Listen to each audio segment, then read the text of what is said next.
بسم اللہ الرحمن الرحیم۔ شروع اللہ کے نام سے جو بہت مہربان نہایت رحم کرنے والا ہے۔ اپنے چینل گریس نالج میں آپ سب کو خوش آمدید۔ ناظرین کرام، اللہ تعالیٰ نے بنی نوع انسان کی رہنمائی کے لیے کم و بیش 1,24,000 انبیاء اسلام کو مبعوث فرمایا۔ انبیاء کرام علیہ السلام کی آمد کا سلسلہ حضرت آدم علیہ السلام سے شروع ہوا۔ اس مبارک سلسلے کا اختتام حضرت محمد مصطفیٰ صلی اللہ علیہ وآلہ وسلم کی ذات اقدس پر ہوا۔ آپ صلی اللہ علیہ وآلہ وسلم خاتم النبیین ہیں۔ آج کی اس ویڈیو میں ہم آپ کو حضرت آدم علیہ السلام کی زندگی کے بارے میں بتائیں گے۔ ساتھ ہی ساتھ اس ویڈیو میں آپ کو یہ بھی آگاہ کیا جائے گا کہ حضرت حوا کتنی بار حاملہ ہوئیں، انہوں نے کتنے بچوں کو جنم دیا اور ان کی وفات کب ہوئی۔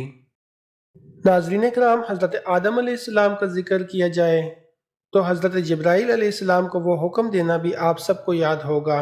اللہ تعالیٰ نے حضرت جبرائیل علیہ السلام کو حکم دیا کہ کرۂ ارض سے مٹی لے کر آؤ۔ ایک روایت میں ہے کہ نبی کرم صلی اللہ علیہ وآلہ وسلم نے ارشاد فرمایا، اللہ تعالیٰ نے حضرت آدم علیہ السلام کو ایک مٹھی خاک سے پیدا فرمایا۔ یہ خاک تمام روح زمین سے حاصل کی گئی تھی۔ یہی وجہ ہے کہ حضرت آدم علیہ السلام کی اولاد میں مختلف نسل اور مختلف رنگ و زبان کے لوگ پائے جاتے ہیں۔ حضرت ابو ہریرہ رضی اللہ تعالی عنہ سے روایت ہے کہ نبی اکرم صلی اللہ علیہ وآلہ وسلم نے فرمایا، جب اللہ نے آدم علیہ السلام کو پیدا فرمایا اور ان میں روح پھونکی تو ان کو چھینک آئی، جس پر انہوں نے الحمدللہ کہا، جو سب سے پہلے ان کے منہ سے اللہ کی حمد تھی۔ پھر اللہ تعالیٰ نے اپنی رحمت سے سرفراز فرمایا اور اللہ تعالیٰ نے حضرت آدم علیہ السلام کو 4 عظیم شرف عطا فرمائے۔ ان میں سب سے پہلا یہ کہ اللہ تعالیٰ نے آپ کو اپنے ہاتھ سے پیدا فرمایا۔ نمبر 2، اللہ تعالیٰ نے اپنی روح پھونکی۔ نمبر 3، فرشتوں کو سجدہ کرنے کا حکم فرمایا۔ اور نمبر 4، اشیاء کے ناموں کے علم سے سرفراز فرمایا۔ یہ تو تھا حضرت آدم علیہ السلام کی پیدائش کا واقعہ۔ حضرت آدم علیہ السلام اور حوا علیہ السلام کی جنت میں ذکر کے بارے میں اب ہم آپ کو بتاتے ہیں۔ یوں تو جنت میں تمام آسائشیں اور نعمتیں موجود تھیں، لیکن اس کے باوجود حضرت آدم علیہ السلام تنہائی اور اجنبیت محسوس کرتے تھے۔ تو اللہ تعالیٰ نے ان کی تنہائی کو دور کرنے کے لیے حضرت حوا علیہ السلام کو پیدا فرمایا۔ حضرت ابن عباس سے روایت ہے کہ حضرت حوا علیہ السلام کو حضرت آدم علیہ السلام کی بائیں طرف کی چھوٹی پسلی سے پیدا کیا گیا جبکہ وہ سو رہے تھے۔ پھر اللہ تعالیٰ نے حضرت آدم علیہ السلام کو فرمایا کہ وہ اور ان کی بیوی جنت میں سکونت فرمائیں، اور فرمایا جہاں چاہو بلا ٹوک کھاؤ، لیکن اس درخت کے پاس نہ جانا ورنہ ظالموں میں سے ہو جاؤ گے۔ حضرت آدم علیہ السلام اور حضرت حوا علیہ السلام بڑے آرام اور سکون کے ساتھ جنت میں رہنے لگے۔ روایات میں ہے کہ حضرت آدم علیہ السلام 100 سال یا 60 سال جنت میں رہے۔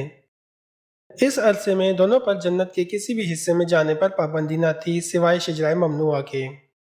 شیطان اب ان دونوں کا کھلا دشمن تھا، وہ اپنی سزا کا بدلہ لینے کے لیے بے قرار تھا۔ اس کی شدید خواہش تھی کہ یہ لوگ اللہ تعالیٰ کے حکم کی خلاف ورزی کریں۔ پھر شیطان نے ان دونوں کے دلوں میں وسوسہ ڈالا تاکہ ان کے سطر جو ایک دوسرے سے پوشیدہ تھے وہ بے پردہ ہو جائیں۔ اس لیے انہیں کہا کہ تمہارے رب نے تم دونوں کو اس درخت سے اس لیے منع فرمایا کہ کہیں یہ کھا کر تم دونوں فرشتے نہ ہو جاؤ یا ہمیشہ زندہ رہنے والوں میں سے نہ ہو جاؤ۔ شیطان کی ان باتوں نے حضرت حوا علیہ السلام کو سوچنے پر مجبور کر دیا، اور پھر شیطان کی مسلسل اور تواتر کے ساتھ سازشیں رنگ لانے لگیں۔ اس نے حضرت حوا علیہ السلام کو پھل کھانے پر راضی کر لیا۔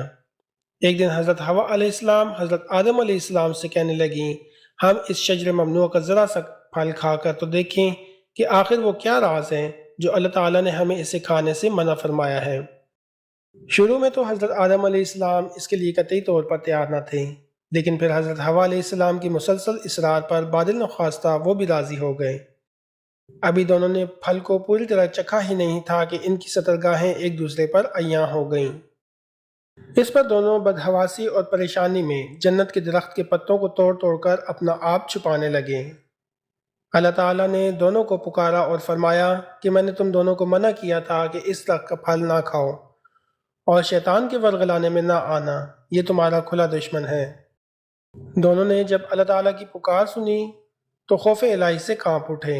نہایت لاچاری اور عاجزی سے اپنی خطا پر نادم اور شرمندہ ہوتے ہوئے بارگاہ خداوندی میں عرض کی، اے ہمارے رب، ہم دونوں سے بہت بڑی غلطی ہو گئی، مگر آپ نے ہم پر اپنا رحم و کرم نہ کیا اور معاف نہ فرمایا تو ہم تباہ و برباد ہو جائیں گے۔ اللہ تعالیٰ نے فرمایا کہ اب تم دونوں ایک خاص مدت تک زمین پر ہی رہو گے، جہاں تم ایک دوسرے کے دشمن ہوگے، اور وہاں ہی مرنا ہوگا اور پھر وہاں سے پیدا ہونا ہے۔ چنانچہ دونوں کو زمین کی طرف روانہ کر دیا گیا۔ روایات میں ہے کہ حضرت آدم علیہ السلام کو ہند، حضرت حوا علیہ السلام کو جدہ اور ابلیس کو بصرہ کے چند میل کے فاصلے پر بناتم کے مقام پر اتارا گیا۔ جب حضرت آدم علیہ السلام جنت سے ہند میں اترے تو ان کے پاس حجر اسود تھا اور جنت کے درختوں کے پتوں کی ایک مٹھی تھی۔ پھر حضرت آدم علیہ السلام نے ان پتوں کو زمین پر پھیلا دیا، اور یہ خوشبودار درخت انہی پتوں کی پیداوار ہے۔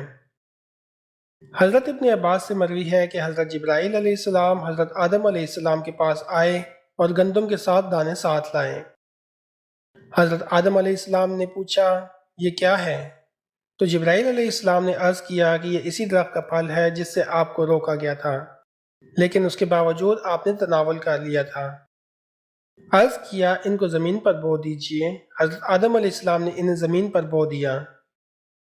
وہ دانے وزن میں دنیا کے دانوں سے لاکھ درجے زیادہ تھے، اور اس طریقے سے گندم کی فصل تیار ہوئی جو کہ حضرت آدم علیہ السلام نے کاٹی۔ اب ہم آپ کو بتاتے ہیں کہ حضرت حوا علیہ السلام کتنی بار حاملہ ہوئیں اور کتنے بچوں کو جنم دیا۔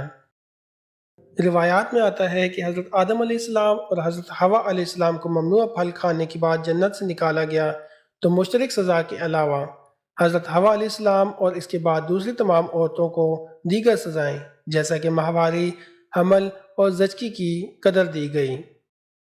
جنت سے نکالے جانے کے بعد حضرت آدم علیہ السلام ہندوستان میں اور حضرت حوا علیہ السلام جدہ میں اتریں، اور توبہ کے بعد عرفات کے مقام پر ایک دوسرے سے ملاقات کی۔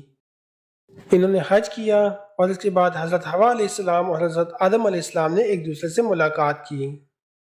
حضرت حوا علیہ السلام 20 بار حاملہ ہوئیں اور 40 بچوں کو جنم دیا۔ آپ کی وفات حضرت آدم علیہ السلام کے 1 سال بعد ہوئی، اور انہی کے جوار میں سپرد خاک کیا گیا۔ حوا علیہ السلام کی تدفین کے بارے میں جو روایات ہیں، اس میں بعض نے کہا کہ حوا علیہ السلام جدہ میں اتریں اور وہیں پر ان کی تدفین ہوئی۔ اسی طرح ایک روایت کے مطابق حضرت حوا علیہ السلام کو مکہ میں اور حضرت آدم علیہ السلام کے ساتھ دفن کیا گیا۔ یہ وہ تمام تر چیزیں ہیں جو کہ حقیقت کے قریب ترین ہیں اور مختلف روایات میں موجود ہیں۔ ان کے بارے میں ہم نے آپ سے شیئر کیا۔ امید ہے کہ آج کی ویڈیو آپ کو پسند آئی ہوگی۔ آنے والی تمام ویڈیوز کے لیے آپ ہمارا چینل سبسکرائب کر دیں۔ اپنی دعاؤں میں یاد رکھیے گا۔ شکریہ۔